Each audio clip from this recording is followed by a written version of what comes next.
자, 다섯 번째 챕터 실수라는 챕터가 되겠는데요. 여기서는 뭐 다른 걸 배우는 건 아니고 역시나 수학을 진행함에 있어서 좀 기초적인 부분들에 대해서 이야기를 해보는 시간이 될 텐데 일단은 우리가 중학교 때 이제 학습을 했었던 절대값이라는 개념과 그리고 학습하진 않았지만 어디선가 한 번쯤 본 적 있는 기호가 하나 있는데 가우스 기호에 대해서 좀 한번 살펴보는 시간을 갖도록 할 겁니다.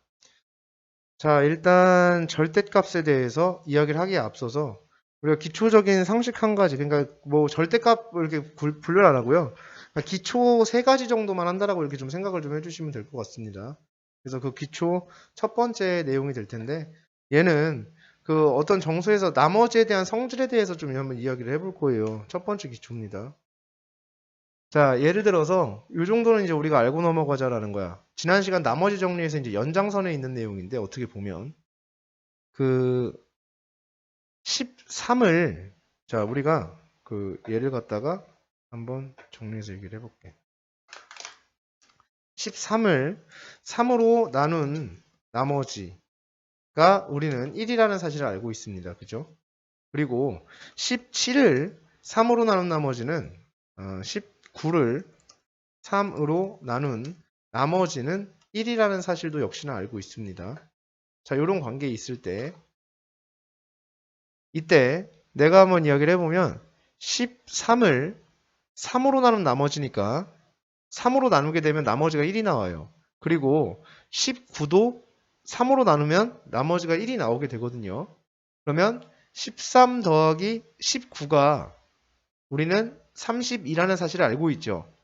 그러면 얘는 나머지가 얼마냐면 1이고 얘도 나머지가 1이야. 근데 그 둘을 더해주는 거야. 그렇게 되면 2가 될 거예요. 그럼 32를 3으로 나누면 얼마가 되냐면 나머지가 2가 되는 것도 맞습니다. 그렇죠? 13과 19를 더한 것, 즉 13 더하기 19를 3으로 나눈 나머지는 얼마가 되어진다? 그 나머지 둘을 더한 2가 되어진다는 사실을 우리가 발견을 할 수가 있습니다. 그렇죠? 자, 또한 동시에 13 곱하기 19가 얼마인지는 모르죠. 그죠? 뭐 이 정도의 계산은 계산기를 써야 된다고 볼 수 있거든. 그럼 13을 3으로 나눈 나머지는 1이고 19를 3으로 나눈 나머지는 1이 됩니다. 그럼 둘을 곱하게 되면 여기가 1이 될 거야. 그럼 이 수가 얼마인지 모르지만 얘를 3으로 나누게 되면 그 나머지가 얼마가 될 것이다? 1이 될 것이라는 추론을 할 수 있다는 얘기야. 합리적인 추론이 가능해진다는 얘기야. 이런 성질을 갖고 있기 때문에 즉 13을 3으로 나눈 나머지가 1이고 19를 3으로 나눈 나머지가 1이 됩니다. 따라서 13 곱하기 19를 3으로 나눈 나머지는 얼마다? 1이 된다라고 결론을 낼 수가 있다는 얘기야. 오케이. 그 나머지끼리 곱해서 이런 일이 벌어질 수 있음을 얘기하게 됩니다. 됐습니까? 실제로 13하고 19를 곱한 다음에 그 곱한 수를 다 3으로 나눠보면요. 나머지가 1이 나오게끔 되어 있어요. 이렇게. 그 수가 얼마든 간에 상관없이 그런 일은 벌어질 거야. 이제 이런 얘기가 되겠지. 자, 예를 들어서 이제 여기가 기초적인 얘기고 그러면은 13을 4로 나누면 나머지가 1입니다. 그 다음에 27을 4로 나누면 나머지가 3입니다. 그죠? 자, 13을 3으로 나누면 나머지가 1이 되고요. 27을 4로 나누면 나머지가 3이 되겠죠? 그럼 둘을 더하면 4가 됩니다. 얘네들이 더하면 40이죠. 40을 4로 나누면 나머지가 4, 4로 나누게 되면 나머지가 4이면 말이 안 되잖아. 그치? 그럼 4는 한 번 더 나눠지죠. 그럼 나머지가 얼마가 돼요? 0이 되어지죠. 그럼 40은 4로 나누면 나머지가 0이 되어지는 거 맞습니까? 맞죠? 그죠? 네, 이렇게 되어진다는 사실이죠. 따라서 13 곱하기 27은 얼마인지는 우리가 모르겠지만 13을 4로 나눈 나머지가 1이고 27을 4로 나눈 나머지가 3이라면 이 수가 얼마인지 모르지만 이 수를 4로 나누면 나머지는 3이 될 것이다라는 추론을 할 수가 있다라는 얘기가 된다라는 거지. 무슨 말씀인지 아시겠어요? 그죠? 네, 이런 얘기가 됩니다. 이게 가장 기초적인 첫 번째 이야기가 될 거야. 자, 그러면 자, 기본 문제 5-4번을 보시게 되면 A를 3으로 나눈 나머지가 0, 1입니다. 그죠? 근데 얘를 3으로 나눈 나머지를 구하여라. 이렇게 되어 있는데 첫 번째 3으로 나눈 나머지가 0이니까 A는 3 곱하기 K 더하기 0 이렇게 되어지겠죠. B를 3으로 나눈 나머지는 1이니까 3L 더하기 1 이렇게 쓸 수 있을 거야. C를 3으로 나눈 나머지가 2니까 C는 3M 더하기 2 이렇게 쓸 수 있겠지. 그러니까 나머지 정리해서 나눗셈에서 계속 했던 내용이 이거잖아. 나누는 수, 목, 나머지 이렇게 쓰기로 했었잖아요. 그죠? 자, 그러면 1번에 AB 더하기 C제곱입니다. 그럼 AB는 3K 곱하기 3L 더하기 1이 되겠죠. 플러스 C의 제곱이에요. 그럼 3M 플러스 2의 제곱입니다. 얘를 3으로 나누면 어떻게 되냐? 나머지가 이 얘기죠. 그러면 얘는 9KL 더하기 3K 더하기 9M 제곱 더하기 12M 더하기 4가 되어집니다. 그러면 3으로 나눈 나머지를 구하는 건데 3으로 나눈다라는 건 3으로 묶는다라는 의미를 가지고도 있습니다. 그럼 3으로 묶어주게 되면 3으로 묶어주면 3m제곱 처음부터 묶게 그냥 3kl 더하기 k 더하기 3m제곱 더하기 4m 이렇게 되어지겠죠. 그리고 플러스 4인데요. 3으로 나눈 몫이 얘고 나머지가 4가 되면 안 되잖아. 그러니까 4는 3으로 한 번 더 나눠지겠죠. 그럼 4를 3으로 한 번 더 나누게 되면 몫이 1이 됩니다. 그 몫이 여기에 1이 추가가 되겠죠. 즉 여기에 플러스 1 이렇게 잡히면서 여기는 플러스 1이 돼야 됩니다. 그래야 4가 되어지는 거지. 이런 식의 구조를 갖게 돼 있어요. 즉 나머지가 얼마가 된다? 1이 된다. 이렇게 구할 수 있습니다. 그죠? 3으로 나눴을 때 몫이 얘고 나머지가 2입니다. 이렇게 구할 수 있다는 얘기지. 근데 지금 방금 전에 선생님이 위에 정리한 기초 내용에 의하면 어떻게 되어지냐면 A 곱하기 B 더하기 C 곱하기 C입니다. 그러면 A는 3으로 나눴을 때 나머지가 0, B는 3으로 나눈 나머지가 1, C는 3으로 나눈 나머지가 2, C는 3으로 나눈 나머지가 2입니다. 이렇게 되어지겠죠? 그럼 얘가 얼마가 되어지냐면 4가 되어지겠죠? 그럼 얘가 얼마인지는 몰라요. 하지만 얘를 3으로 나누면 나머지가 4. 그럼 말이 안 되죠? 한 번 더 나눠지니까 4를 3으로 나누면 나머지가 얼마? 1 이렇게 되어진다는 얘기지. 즉 그 수가 뭔지 모르겠지만 나머지가 몇이 될 것이다? 1이 될 것이라는 합리적인 추론을 할 수 있다. 이런 얘기가 되어지겠습니다. 맞습니까? 그러니까 이러한 과정은 기초 과정이에요. 그러니까 기본적으로 이거는 할 수 있어야 되는 거고 내용상 이러한 기초가 있으면 굳이 이렇게까지 하지 않아도 그죠? 답을 내는 데는 별반 문제가 없겠다라는 얘기가 되겠지. 굳이 이렇게 하지 않아도 여기 간단한 방법을 통해서 해결할 수도 있다. 이런 얘기가 될 겁니다. 그래서 얘는 얼마가 될 것이다? 1이 될 것이다. 이렇게 결론을 낼 수 있습니다. 그 다음에 기초 2입니다. 상식이에요. 기초 상식 두 번째인데요. 얘는 절대값에 대한 얘기를 좀 해보려고 합니다. 절대값 기호에 대한 얘기. 자, 절대값이라는 것은 정의가 어떻게 되어지냐면 절대값은 거리의 개념을 가지고 있어요. 어떤 절대값이라는 건 어디로부터 얼마만큼 떨어져 있는가에 대한 거리를 나타내는 식이 절대값을 포함한 식이에요. 절대값은 원래 기본적으로 0으로부터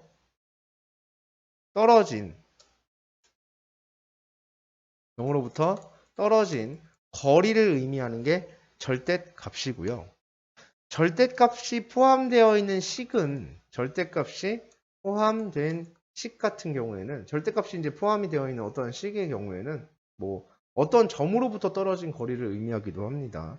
그래서 절대값은 자 이렇게 할게요. 그냥 0이 아니라 어떤 점으로부터 떨어진 거리를 얘기를 한다. 이런 얘기가 절대값이 되겠습니다. 무슨 말씀이냐면 절대값 A다 이렇게 되어 있잖아요. 그러면은 절대값 X가 A입니다. 이렇게 되어 있다라고 하면 그것은 A로부터 X로 0으로부터 떨어진 거리가 얘의 뜻이 이거예요. 0으로부터의 거리가 A인 점의 모임 아니면 A인 모든 점이라고 이야기할 수 있어요. 0으로부터 거리가 a만큼 떨어져 있는 모든 점이라고 할 수 있는 거야. 그러니까 0이 이렇게 있을 때 a가 a만큼 떨어져 있어요. 여기는 플러스 a도 있겠고요. a만큼 떨어져 있어요. 여기는 마이너스 a가 될 수 있겠죠. 그래서 그 x는 그때의 x는 플러스 a와 마이너스 a가 된다. 그러니까 a에 대한 절대값도 a가 되고 마이너스 a에 대한 절대값도 a가 된다라고 볼 수 있다. 이 얘기가 되는 거죠. 됐습니까? 이게 절대값의 가장 기초적인 개념이라고 볼 수가 있어요. 가장 기본적인 얘기. 오케이? 근데 실질적으로 얘라는 것은 얘는 착한 사람 눈에는 다르게 보여요. 착한 사람 눈에는 어떻게 보이냐면 이 식이 이렇게 보이게 되어 있습니다. 절대값 x 빼기 0이 얼마냐면 a예요. 0으로부터 떨어진 거리가 a만큼을 나타내기 때문에 이렇게 보여져야 됩니다. 그러니까 원래의 형태가 이거야. 근데 빼기 0은 어차피 쓰나 마나니까 안 쓴 거고. 그죠? 이렇게 써야 돼요. 그래야 어떤 해석이 가능해지냐면 위와 같은 해석이 가능해진다라고 볼 수 있는 거야. 자, 그렇다고 한다면 우리는 여기에서 한 가지 얘기를 해볼 수가 있을 것 같아요. 어떤 거냐면 A로부터 거리가 B인 모든 점을 이야기하고 싶다라고 해봅시다. A로부터 거리가 B만큼 떨어져 있는 모든 점 이렇게 얘기를 해볼 거예요. 그럼 얘에 대해서는 우리가 어떻게 쓸 수 있을까에 대한 부분인데 당연히 식으로 나타낼 수가 있겠죠. A로부터의 B만큼 떨어진 거리니까 A로부터 거리가 B만큼 되는 모든 점 X 이렇게 되어지는 거겠죠. 그죠? 맞습니까? 그래서 A로부터 떨어져 있는 거리가 이렇게 나타내지는 거야. 그러면은 그 점을 한번 살펴보게 되면 그 점이 어떻게 되어지냐면 여기가 A가 되겠고 B만큼 떨어져 있는 점은 B만큼 양쪽으로 두 번 가겠죠. 그죠? B만큼 떨어져 있으니까 A 플러스 B가 될 수도 있고 A 마이너스 B가 될 수도 있다는 얘기가 되겠지. 그런 점들이. 그죠? 그러니까 그런 점 X는 A 플러스 B가 될 수도 있고 A 마이너스 B가 될 수도 있어. 이런 얘기가 된다는 거야. 무슨 말씀인지 아시겠어요? 그죠? 네, 이게 이제 절대값의 가장 기본 정의라고 볼 수가 있습니다. 가장. 거리가 B 얼마만큼 떨어져 있는 점에 대한 얘기인가에 대한 오케이. 이것은 절대적으로 거리 개념이에요. 그러니까 거리에 대한 개념이니까 그 거리가 얼만큼이다 이렇게 얘기하는 거니까 얘 자체가 갖는 의미가 거리라는 의미를 갖고 있기 때문에 거리는 음수일 수가 없잖아요. 그죠? 절대적으로 양수여야 한다는 얘기지. 즉 거리는 무조건 0보다 어떻기 때문에 크거나 같게 되기 때문에 이 절대값에 대한 얘기도 무조건 0보다는 크거나 어떨 수밖에 없다? 같을 수밖에 없다라는 얘기지. 즉 결론 절대값은 무조건 0보다 크거나 어떨 수밖에 없어? 같을 수밖에 없어 라는 결론에 도달을 하게 될 거야 라는 얘기가 되겠습니다. 됐습니까? 자, 요게 일단 첫 번째. 그리고 절대값에 이제 저게 정의였고요. 그 다음 절대값을 푼다라는 개념이 있어요. 푼다. 자, 절대값을 푼다라는 개념에 대해서는 이건 개념은 아니고 우리가 이제 이거에 대해서는 절대값을 푸는 것에 대해서는 이렇게 알고 계시는 거죠. 우리가 절대값 A가 중등 1학년 때 이렇게 배웠어. 절대값 A 이렇게 되어 있으면 A가 0보다 클 때, A가 0보다 작을 때로 나누어서 A가 0보다 크면 그대로 나오는 거야 이렇게 배웠고 A가 0보다 작으면 마이너스가 붙어서 나오는 거야 라고 우리가 배웠었어요. 마이너스가 붙어서 나오는 거야. 부호 바뀌어서 나오는 것도 아니고 그런 것도 좀 그렇고 정확히 얘기하면 마이너스가 붙은 상태로 나온다라고 보는 게 적당하게 맞아. 그러면 여기에서 이게 절대값을 푸는 방법이야. 그러니까 절대값을 푼다라는 개념은 이 말의 뜻은 뭐냐면 절대값 기호 안에 있는 수가 기호 안에 그 무언가가 양수인지 음수인지로 나누어서 양수가 될 때와 그리고 음수가 될 때, 즉 그 두 가지 경우로 나누어서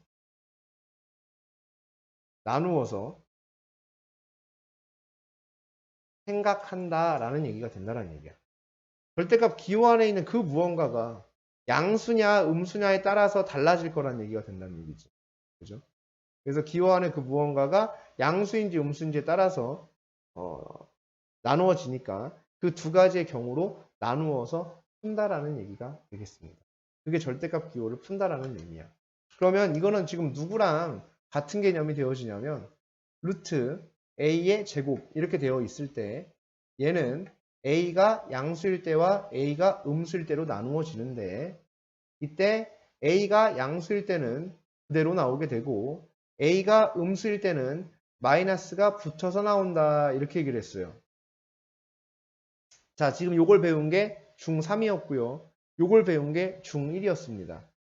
즉 중1 때 배우거나 중3 때 배우거나 지금 내용이 똑같아요. 지금 얘네 둘이. 그렇기 때문에 절대값 a 제곱은 루트 a의 제곱은 절대값 a랑 똑같이 써도 괜찮다고. 실질적으로 두 기호의 뜻은 완전히 달라.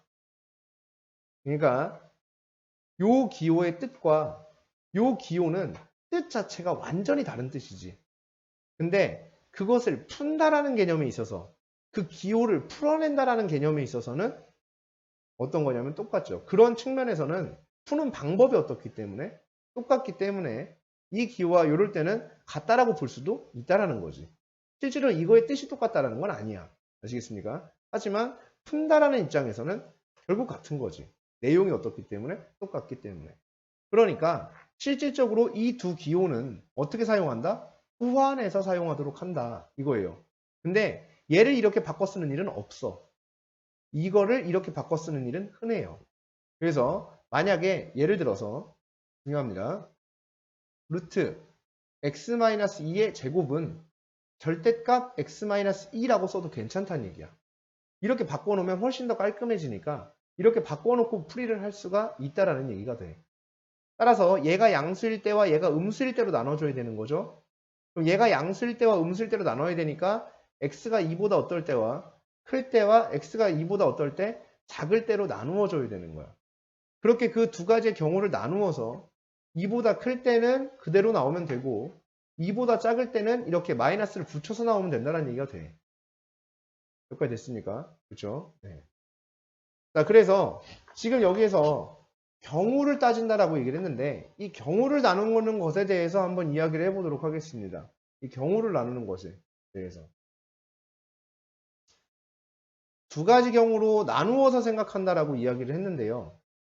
실질적으로는 그 무언가가 될 수 있는 모든 경우를 얘기하는 거예요. 사실은 여기서 얘기할 때는 그냥 두 가지 경우라고 선생님이 표현을 했지만 실질적으로는 그것에 대한 모든 경우를 다 생각을 해주셔야 되는 거예요. 그러니까 어떤 경우만 생각을 하고 어떤 경우는 고려하지 않고 이러면은 실질적으로는 안 된다라는 거지. 실질적으로 어떤 거는 경우를 생각을 해주고 어떤 거는 고려를 하지 않을 수는 없는 거야. 그러니까 내가 그 수가 될 수 있는 모든 경우에서는 다 사실은 따져줘야 되는 게 맞아요. 다 따져줘야 되는 거야. 즉 그러면 여기서 얘가 될 수 있는 모든 경우를 따져야 되는데 그렇게 하지를 못했어요. 여기서 다시 A가 될 수 있는 모든 경우는 자 이거와 이것만은 따졌죠. 그럼 이거 수직선에 표현을 해보도록 하겠습니다. 그러면 문제가 생겨. 어떤 문제가 생기냐면 이렇게 되어 있을 때 A가 있을 때 A보다 큰 경우와 이런 경우와 A보다 작은 경우만을 따지게 됩니다. 이렇게 그렇게 되면 지금 고려하지 않은 게 하나 있어요. A인 경우가 고려되어지지 않았어요. 이쪽에 있는 모든 수는 다 고려해서 푼 거고 이쪽에 있는 모든 수는 고려해서 푼 건데 얘가 지금 빠져 있죠. A인 경우는 빼져 있는 거야 지금. A인 경우는 고려가 안 돼 있는 상황이죠. 맞습니까? 그래서 얘인 경우를 타진하지 않은 거야. 이 상황 자체를. A보다 큰 게 아니라 0보다 미안합니다. 0보다 A가, 오케이? 큰 경우와 작은 경우를 이렇게 나눴는데 0인 경우를 포함을 안 했죠, 지금. 즉, 나는 여기서 모든 경우를 봤다고 볼 수는 없어요. 오케이? 모든 경우를 따진 게 아니야. 그러니까 내 입맛대로 내가 하고 싶은 것만 경우의 수를 계산을 해서 풀면 안 되잖아. 일어날 수 있는 모든 가능성을 다 타진해 봐서 그렇게 해서 풀어야지만 합리적인 풀이라고 볼 수가 있을 거 아니야. 그러니까 여기서는 고려 안 된 게 0인 상황이란 말이야. 즉 A가 0인 상황은 고려가 안 돼 있더라라는 얘기인 거지. 그러면 여기에서 그렇다고 A가 0이면 그냥 0인 거거든? 그건 다 알아. 아시겠어요? 다 아는데 얘한테는 마이너스를 붙여도 어차피 똑같아 안 똑같아? 똑같단 말이야. 0에는 마이너스가 붙질 않아요. 플러스도 물론 붙지 않지만. 그지? 그럼 어쨌든 0은 그대로 나오는 개념은 맞지만 0이 마이너스가 붙어서 나올 수는 없는 노릇이란 말이야. 그렇죠? 그러다 보니까 여기에다가 어떻게 등호를 그냥 붙여주시면 되겠다라는 얘기인 거죠. 여기다가 뭘 붙여준다? 등호를 붙여주면 된다는 얘기야. 오케이. 그러면 여기까지 다 고려한 내용이 되는 거 맞습니까? 맞죠. 그렇게 되면서 나는 모든 경우의 수를 다 고려해서 절대값을 풀었다라고 이야기할 수 있는 거야. 오케이. 어떤 기호를 풀어낼 때는 모든 경우의 수를 고려해야 된다는 입장으로 가는 거죠. 됐습니까? 더 정확히 얘기하면요. 아까는 내가 그 0이라는 게 마이너스가 붙을 수가 없어. 0은 그대로 나오는 개념이 되겠지 라고 얘기를 해서 여기다가 등호를 붙였어 라고 얘기했지만 그거는 그냥 뭐냐면 그냥 선생님이 그냥 지어낸 얘기예요. 그죠? 네, 선생님이 그냥 지어낸 얘기예요. 그냥 좀 쉽게 생각하면 좀 그렇게 하면 좀 받아들이기가 좀 와닿기가 쉽지 않을까? 자꾸 애들은 그런다고 여기서도 x가 2면 0이잖아요 막 이런다고. 그러니까 내가 예를 들어 여기서도 똑같은 거야. 얘가 양인지 음인지를 따지는 거잖아. 그치? 얘가 양인지 음인지를 따지려면 x가 2보다 크거나 같은지 2보다 작은지를 따져야 된다는 얘기거든 실질적으로는. 근데 여기서 x가 2일 수도 있으니까 x가 2면 얘가 0이잖아요. 그러면 얘가 어떻게 되는 거예요? 이렇게 물어본단 말이야. 그치? 여기서는 내가 이 등호를 붙인다라는 개념은 모든 경우의 수를 다 고려했다라는 의미를 갖고 있는 거예요. 그냥 단순히. 그래서 이 마이너스가 사실상 여기 붙어도 상관은 없어요. 둘 중에 아무 데나 한쪽에만 붙으면 돼요. 둘 중에 아무 데나 한쪽. 그러니까 나는 2라는 것을 고려했다라는 거야. 어차피 여기서 x가 2가 될 수도 있잖아. 그럼 얘는 0이 되는 거죠. 여기에 등호를 붙여놔도 얘는 0이 되죠. 그러니까 어차피 x가 2여서 0인 거는 어차피 계산이 되어진단 말이야. 즉, 둘 중에 한쪽에만 뭘 붙여주면 된다? 등호를 붙여주면 된다는 얘기야. 이렇게 되면 x가 2일 때를 고려 안 한 모습이 되니까 그러면 모든 x에 대한 다 가능성을 열어둔 게 아니라 x가 2보다 단지 큰 거랑 작은 것만을 고려했다는 뜻이 되기 때문에 저 등호는 반드시 한쪽에는 붙여줘야 된다는 얘기가 되는 거야. 매너상. 아시겠습니까? 그래서 그 등호의 존재는 매너상 붙여주는 게 등호라고 생각을 하셔도 괜찮다라는 얘기가 됩니다. 그러니까 그래서 이게 절대값을 푼다라는 개념이 될 거야. 절대값을 푼다. 오케이. 그래서 이런 얘기가 되어지겠고요. 절대값을 푼다라는 건 이런 개념을 가지고 있고 따라서 이제 한쪽에만 등호를 붙여줘서 근데 보통 일반적으로 큰 쪽에 붙여요. 작은 쪽에 붙이지 않아요.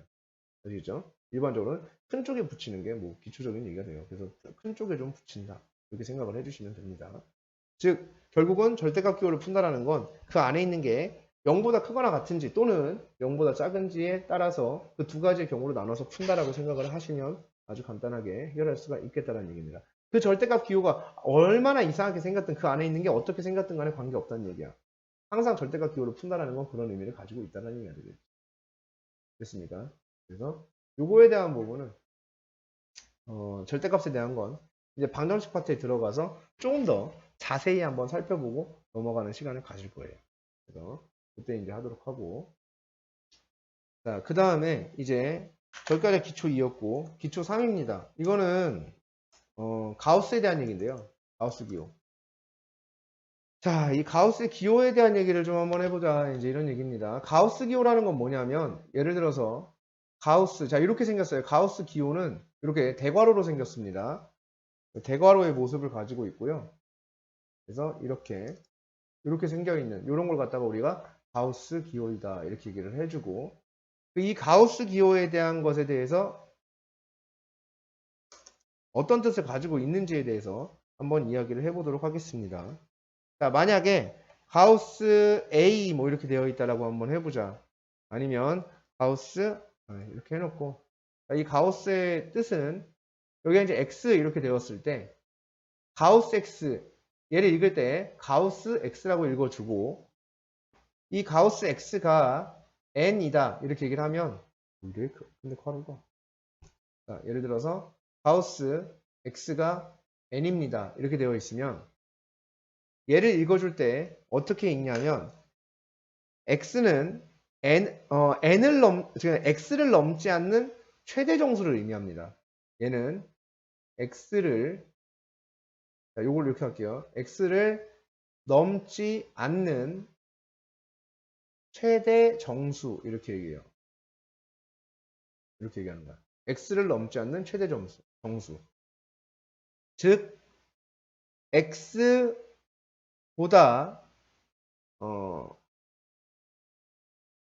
작거나 같은, 오케이, 넘지 않는이니까 작거나 같은 최대 정수를 의미하게 되는 거야.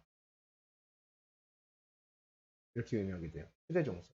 X보다 작거나 같은 최대 정수를 의미하게 돼요. 그러니까 가우스 2.7이야. 그럼 얘는 2야. 이렇게 2.7을 넘지 않는 최대 정수. 오케이. 가우스 2.3이야. 그러면 얼마야? 2야. 가우스 1.7이야? 그럼 얘는 얼마야? 1이야. 가우스 1.9999 이렇게 되어 있어? 얘 얼마야? 1이야. 1.999를 넘지 않는 최대 정수는 1입니다. 그렇죠? 가우스 3.01이야. 3.01을 넘지 않는 최대 정수는 3이 되어지겠죠. 수직선상의 개념으로 생각을 해주시면 됩니다. 수직선상의 포지션에 따라서 여기가 0, 1, 2, 3 이렇게 되어 있으니까 2.7은 이쯤 있을 거고 얘를 넘지 않는 최대 정수 당연히 2가 되겠고 2.3은 이쯤 있을 거고 얘를 넘지 않는 최대 정수 당연히 2가 되겠고요. 1.7 이쯤에 있겠고 1.7을 넘지 않는 최대 정수 당연히 1이 되겠죠. 1.9999는 뭐 여기 있겠죠. 얘를 넘지 않는 최대 정수 당연히 1이 되겠죠. 그 다음에 3.01을 넘지 않는 최대 정수 당연히 3이 되어지겠죠. 이렇게 수직선상에서 이제 생각을 해주시면 되는 거예요. 그러면 마이너스 2.1이야. 그럼 마이너스 2.1을 넘지 않는 최대 정수. 헷갈릴 수 있어요. 처음엔 마이너스 1, 마이너스 2. 그러면 마이너스 2.1이니까 대충 이쯤 있을 거야. 얘를 넘지 않는 최대 정수야. 그럼 당연히 마이너스 몇이 되겠어요? 3이 되겠지. 얘를 넘지 않는 최대 정수는 얼마가 된다? 마이너스 3이 된다. 이렇게 볼 수 있습니다. 자, 마이너스 1.7을 넘지 않는 최대 정수입니다. 마이너스 1.7 이쯤 있겠죠. 얘를 넘지 않는 최대 정수니까 당연히 얘가 되겠지. 마이너스 얼마가 된다? 2가 된다라고 볼 수가 있다는 얘기죠. 음수의 경우 좀 헷갈릴 수 있는데 수직선상에 생각하면 실제로 뭐 헷갈릴 만한 일은 아니다. 이제 이런 얘기예요. 자, 그런데 여기에서 한 가지 해석을 더 붙입니다. 어떤 거냐면 X의 무슨 부분이라고 할 거냐면 정수 부분이다 이렇게 표현을 할 거예요. X의 정수 부분 이렇게 표현할 수 있어요. 가우스 X에 대한 해석이 X의 정수 부분 이런 표현이라는 걸 알 수 있어요. 2.7의 정수 부분은 2죠. 소수 부분은 0.7이고 2.3의 정수 부분은 2죠. 소수 부분은 0.3이고 1.7의 정수 부분은 1이죠. 소수 부분은 0.7이고 1.999의 정수 부분은 1이죠. 소수 부분은 0.9999. 3.01의 정수 부분은 3이고 소수 부분은 0.1이죠. 0.01이죠. 마이너스 2.1의 정수 부분은 마이너스 3이고요. 소수 부분은 0.9가 됩니다. 마이너스 1.7의 정수 부분은 마이너스 2가 되고 소수 부분은 0.3이 됩니다. 자, 이렇게 하면 여기가 갑자기 무슨 소리야? 이럴 수밖에 없어지는데 그 부분에 대해서 좀 이야기를 해보도록 하겠습니다. 자, 모든 수는요, 모든 유무리수는 정수 부분과 소수 부분으로 구성이 되어 있습니다. 모든 수들은 그 정수 부분과 소수 부분이라는 걸 언제 학습을 했냐면 우리가 중등 3학년 때 학습을 했었어요. 루트 처음 배울 때 소수 부분에 대해서 정수 부분과 소수 부분에 대해서 이야기를 한번 해보도록 하겠습니다. 모든 수는 정수 부분과 소수 부분으로 구별이 되어 있는데요. 이때 우리가 정수 부분은 그냥 눈 달려 있음을 볼 수 있고 소수 부분은 어떻게 할 수 있냐면 소수 부분은 모든 수의 정수 부분과 소수 부분에서 소수 부분은 그 수에서 그 수의 정수 부분을 빼면 뭐가 된다? 소수 부분이 된다라고 알고 있습니다. 소수 부분은 그 수에서 그 수의 정수 부분을 빼면 소수 부분이 된다라고 우리가 알고 있어. 다시 어떤 얘기하냐면 루트 2의 정수 부분은 1이야. 루트 2는 1과 2 사이 수니까. 그러면 소수 부분은 얼마였냐면 루트 2 빼기 1이 소수 부분이 된다라고 얘기했었어요. 그러니까 소수 부분이란 건 몇 점 몇 이렇게 작성돼야지 되는 게 아니라 그 수의 정수 부분, 그죠? 이 수에서 정수 부분이 1이니까 정수 부분만큼을 빼면은 뭐가 남겠다? 소수 부분이 남겠다라는 사실이 되는 거죠. 무슨 말씀인지 아시겠어요? 그래서 소수 부분이 되는 거야. 그럼 거기까지는 됐다 이거야. 그건 인정. 그러는데 여기에서 소수 부분에는 조건이 한 가지가 있습니다. 소수 부분의 조건. 두 번째, 소수 부분의 조건.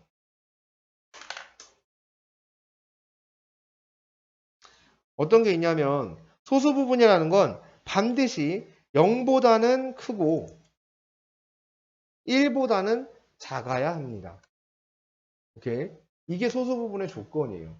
0보다는 크고 1보다는 작아야 돼. 물론 0보다 크거나 같아도 괜찮아요. 근데 1보다는 무조건 어때야 된다? 작아야 된다. 그러면 이 말은 소수 부분은 무조건 0보다는 크거나 같아야 된다는 얘기가 되겠네. 그죠? 그럼 우리가 이제 여기서 아까 잘못 생각한 부분이 여기 있었던 거야. 소수 부분의 조건은 이런 조건을 갖고 있는 거야.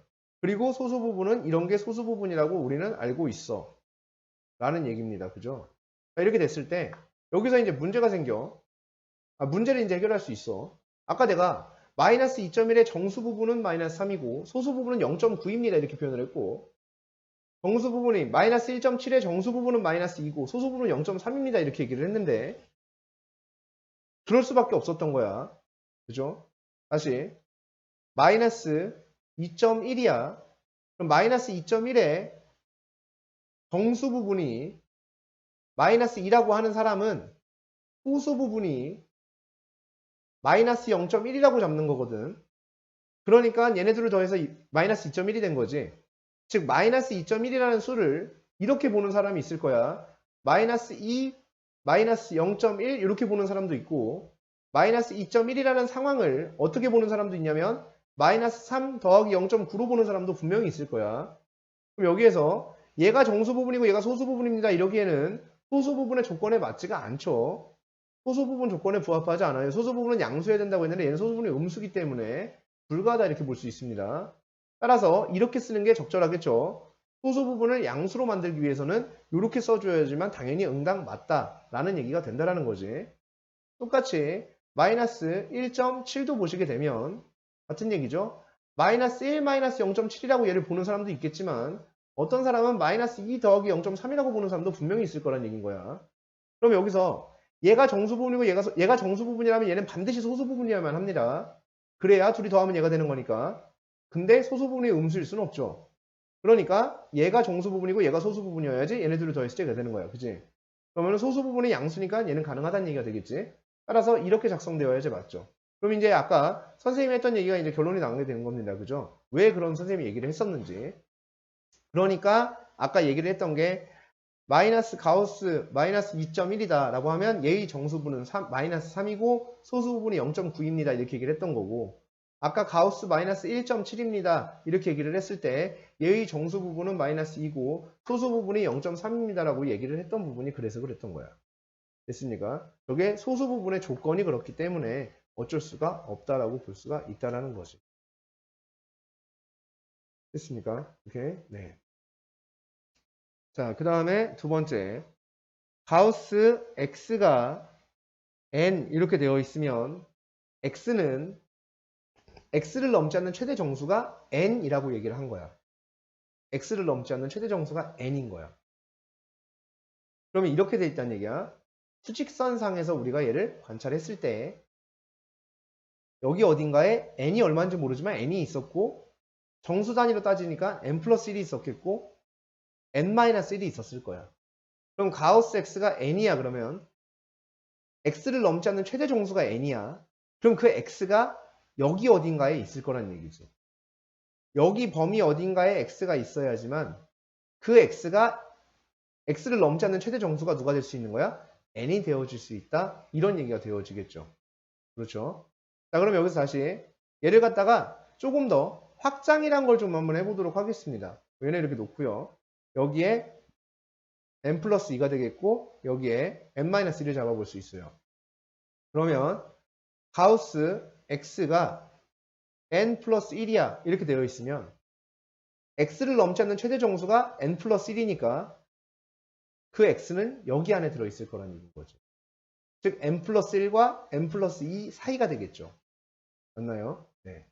자, 그 다음에 가우스 x가 n-2야 이렇게 얘기를 n-1이야 이렇게 얘기를 한다면 x를 넘지 않는 최대 정수가 n-1이니까 그것의 범주가 여기에 있겠죠. 그 x가. 그래야 얘를 넘지 않는 최대 정수가 n-1이 되는 거죠. 됐니? 그러면 여기에서 이 경우는 x라는 수는 n보다는 크거나 같고 n 플러스 1보다는 작아야 될 것이며 이런 경우에는 x가 n 플러스 1보다는 크거나 같고 n 플러스 2보다는 작아야 된다는 얘기가 되겠고 이런 경우에는 x가 n-1보다는 크거나 같고 n보다는 작아야 된다는 얘기가 된다는 거지. 됐습니까? 그래서 수직선상에서 이런 식의 내용이 펼쳐지게 됩니다. 라는 얘기가 되겠습니다. 이게 가우스의 가장 기초적인 개념입니다. 그죠? 이 안에 있는 수는 너보다는 크거나 같고 너보다 하나 큰 것보다는 작다. 이렇게 쓸 수가 있다는 얘기가 되겠죠. 그러니까 예를 들어서 가우스 x가 2야. 이러면 x는 2보다는 크거나 같고 3보다는 작을 거야. 이런 얘기가 되어진다. 왜? x를 넘지 않는 최대 정수가 2니까 2보다는 크거나 같고 3보다는 작아야 될 거야. 이렇게 얘기할 수 있다는 얘기죠. 가우스 x가 4야. 이렇게 되면 x는 4보다는 크거나 같고 5보다는 작을 거야. 이런 식으로 우리가 쓸 수가 있다는 얘기가 됩니다. x의 범위를 추론할 수 있다는 얘기가 될 거예요. 됐습니까? 네. 자, 그러면 근데 얘를 갖다가 조금 더 확장해서 다른 식의 생각을 해볼 수가 분명히 있을 것 같아요. 그죠? 그 다른 얘기를 한번 해보도록 하겠습니다. 좀 더 나아가서 가우스 x 이렇게 되어 있을 때 가우스 x가 n이라면 자, 지금 이 내용은 기초에서 조금 심화된 내용이라고 볼 수가 있겠는데 반드시 알고 넘어가야 되는 내용이라고도 할 수가 있겠습니다. 여기에서 x가 이렇게 되어 있습니다. 그러면은 결국은 이 x라는 것은 정수부와 소수부로 구성이 되어 있는 어떤 수일 거라는 얘기인 거야. 왜냐하면 이 x가 n보다는 크거나 같고 n 플러스 1보다는 작은 어떤 수이기 때문에 수직선상에서 n과 n 플러스 1 사이의 어떤가에 대한 어떤 부분에 대한 수이기 때문에 여기 있는 수는 분명히 n.얼마 얼마 얼마 정도 되는 어떤 수일 거라는 우리가 생각을 할 수가 있다라는 거지. 즉 누가? x가. 그죠? 즉 x라는 것은 n보다는 조금 크고 n 플러스 1보다 작은 어떤 수이기 때문에 그러면 우리가 여기서 x라는 걸 표현할 때 이렇게 표현하지 않고 x를 이렇게 표현할 수도 있을 거란 얘기인 거야. x는 n보다는 조금 큰 어떤 수 이렇게 표현할 수도 있다는 얘기가 되겠지. 저렇게 부등식으로 표현을 안 하고 조금 큰 어떤 수. 단 그 조금 큰 정도라는 저수는 0보다는 크거나 같고 1보다는 작은 어떤 소수 부분에 대한 얘기가 될 거라는 얘기인 거야. 즉, 이 x라는 수를 정수 부분과 소수 부분으로 정확히 나누어서 생각해 볼 수도 있다라는 얘기가 되는 거지. 됐습니까? 그래서 이런 식의 이제 생각을 해볼 수가 있다는 얘기야. 그러면 가우스 x를 n이라고 주게 되면 x는 n 플러스 알파라고 쓸 수 있겠다. 라고 생각할 수 있습니다. 그죠? 그래서 이 이야기에 대해서 정확하게 기억을 해 두셔야 됩니다. 이 부분에 대해서. 그래서 얘는 상식이니까 중요하니까 꼭 기억을 해두시기를 바란다. 자, 그러면은 다음과 같은 얘기가 어디에 사용이 되는지에 대해서 한번 이야기를 해보도록 할게요. 자, 예를 들어서 이러한 문제가 있을 수 있어요. A 가우스 A 플러스 B 가우스 B가 17이고요. 그 다음에 A 가우스 A 빼기 B 가우스 B가 이걸 좀 크게 주자. 24, 15 이렇게 한번 줘보도록 하겠습니다. 14 이렇게 한번 줘보도록 할게요. 자, 얘네들을 연립해야 되는 상태가 연립해서 A와 B 값에 대해서 정해주세요 라고 얘기를 합니다. 그럼 이 A, B를 한번 구해보자. 그럼 둘이 연립할 수 있죠. 그럼 둘이 어떻게 볼 수 있냐면 더해 볼 수 있겠지. 그죠? 위아래를 더하게 되면 여기가 2A 가우스 A가 38이 되어질 겁니다. 그러면 A 가우스 A가 19가 되어져야 되겠죠. 이제 여기서 더 이상 풀 수가 없단 말이야. 이럴 때 어떻게 할 수 있냐면 내가 가우스 A를 어떤 수 n이라고 준다면 여기부터 풀이가 시작되는 거예요. 가우스 A를 n이라고 준다면 그러면 A는 n보다는 크고 n 플러스 1보다는 작은 어떤 수가 되겠지. 이렇게 하면은 이 문제 풀이가 진행이 안 돼요. 더 이상. 그러니까 지금 방법이 두 가지라고 제시를 한 거거든. 기본적으로 교과 과정에서 제시하는 방법은 이렇게 돼 있으니까 이렇게 될 거야 라고 하는 거거든. 근데 우리는 이렇게 생각할 수도 있어 라고 얘기를 하는 거야. 이런 상황에서 이렇게 생각할 수도 있어 라고 얘기를 하고 있는 거지. 그지? 그러니까 여기에서 이렇게 되게 되면 아무 일도 일어나지 않아요. 더 이상 뭔가 진행이 안 되는 상태가 되거든. 그러면 얘를 갖다가 이렇게 생각할 수 있다는 얘기야. 여기서 이렇게 넘어갈게요. 가우스 A를 n이라고 준다면 이때의 A는 n 플러스 알파일 거야 라고 도입을 줄 수 있다는 얘기야.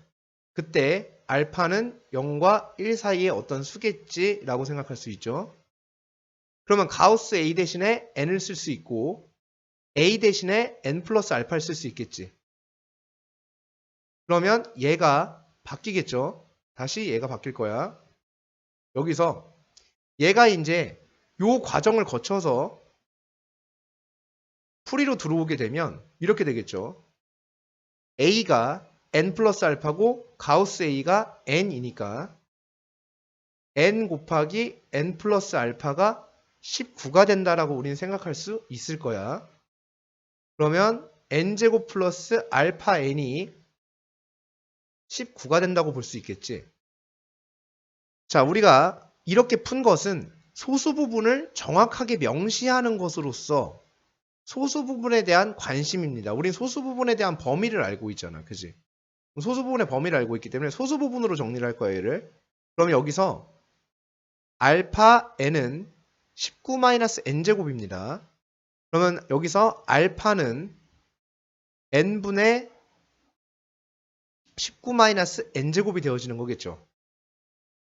그죠? 양변 n으로 나눠주면. 그러면 여기서 알파는 범위가 이 범위에 있잖아. 그러니까 결국 알파가 요 범위에 있게 되니까 다시 얘가 요 범위라는 것에 의해서 이렇게 정리가 되어지겠죠. n분의 19-n제곱이 0보다는 크거나 같고 1보다는 작을 거야 이런 생각을 할 수 있겠죠. 그리고 가우스 A는 무조건 정수지. 이건 정수란 말이야 얘는. 그죠? 요 n이 정수예요. 그럼 여기다 n에다 1씩 넣어보자. n에다 1을 넣었어요. 그러면 이렇게 되죠. 불가하죠. n이 2일 때는 성립이 안 되죠. n이 2일 때는 2분의 15니까 성립이 안 되죠. n이 3일 때는 3분의 10이니까 성립이 안 됩니다. n이 4일 때는 4분의 3이 되어져요. 성립되네요. 그럼 n이 몇이어야 된다는 얘기야? 4여야 한다는 얘기지. 그리고 얘가 알파죠. 알파는 몇이 돼야 된다? 4분의 3이 돼야 된다는 얘기야. 오케이. n이 4고 알파가 4분의 3이야. 그러면은 n이 4고 알파가 4분의 3이니까 a가 구해지죠. a는 4분의 19다. 이렇게 구해질 수 있다는 얘기야. 무슨 말씀인지 아시겠어요? 그죠? 그럼 이제 a 대신에 뭐만 대입하면 돼? 대입만 해주면 되죠? 얘를 갖다가 여기다가 대입을 해주면 b값도 구할 수 있겠지. 얘를 여기다가 대입을 해주게 되면 4분의 19 곱하기 4분의 19는 4점 몇몇몇이잖아. 그지? 그러니까 4가 되겠죠. 더하기 b 가우스 b가 얼마가 되는? 24가 되는. 그럼 약분하면 19죠. 19 넘어가면 b 가우스 b가 몇이 되니까? 5가 되니까 다시 여기서 시작을 하면 되겠지. 아까처럼. 요 상황처럼 다시 시작을 하면 b에 대한 걸 구할 수 있겠지. 어떻게 도입을 주면 되냐면 가우스 b를 n이라고 주면 b는 n 플러스 알파일 거야. 알파는 0보다 크고 1보다 작을 거야. 이런 식으로 도입을 주면서 다시 진행을 하시게 되면 b 값을 구해낼 수 있다라는 얘기가 된다는 거지. 무슨 말씀인지 아시겠습니까? 그래서 가우스 기호를 포함하고 있는 방정식이나 부등식, 즉 가우스 기호를 포함하는 방부등식을 풀 때는 다음과 같은 도입이 굉장히 중요해질 것이다. 즉 이런 도입은 실질적으로 풀 수 있는 문제가 되게 제한적이고 이런 개념을 정확하게 가지고 가셔야지만 가능하다라는 얘기가 될 겁니다. 됐습니까? 소수 부분에 대한 접근, 소수 부분을 좀 정확하게 명시를 하는 것으로써 접근을 해나갈 수가 있다라는 얘기가 된다라는 거죠. 됐습니까? 그래서 이러한 도입은 사실상은 큰 의미가 없습니다. 이런 얘기가 되겠지. 그치? 그래서 이런 도입으로 시작을 해주시는 게 맞다라는 얘기. 됐습니까? 그래서 요거는 도입이 의미가 없는 도입입니다. 그죠? 그래서 가우스에 대한 것이 요것도 정리해서 해보셔야 되겠고. 그러면은 요거는 마저 한번 풀어볼게요. 얘는 마저 풀어보면 이거 지울게요. 자, 마저 풀어보게 되면 여기에서 얘 대신 쓸 수 있어요. 그럼 n 곱하기 n 플러스 알파가 5가 되는 거죠. 그럼 n제곱 플러스 알파 n이 5인 거예요. 그럼 알파 n이 5 마이너스 n제곱이 되고요. 알파는 n분의 5 마이너스 n제곱이 됩니다. 그럼 이 알파가 0부터 몇 사이? 1 사이가 된단 말이야. 그럼 n에다가 1을 집어넣어봐. 1 집어넣어보면 안 되죠. 성립 안 되죠. 1분의 4니까 4잖아. 0과 1 사이 있지 않지. n이 2일 때는 성립하는가? 성립하네요. 그죠? n이 2일 때 성립해요. 딱 한 번만 성립하죠. 그래서 n이 몇일 때? 2일 때 성립합니다. 그럼 알파가 몇이 되냐면 2 대입하면 2분의 1이 되어지죠. 됐니? 그래서 그러면은 n 플러스 알파가 누구니까? b니까 b값이 구해지죠. b값이 2분의 5가 되어집니다. 됐습니까? 오케이. 이렇게 구해지면 끝나는 거예요. 이렇게 해서 5챕터가 마무리가 됐고요. 다음 시간에 복소수라는 것에 대해서 좀 학습하는 시간을 갖도록 하겠습니다.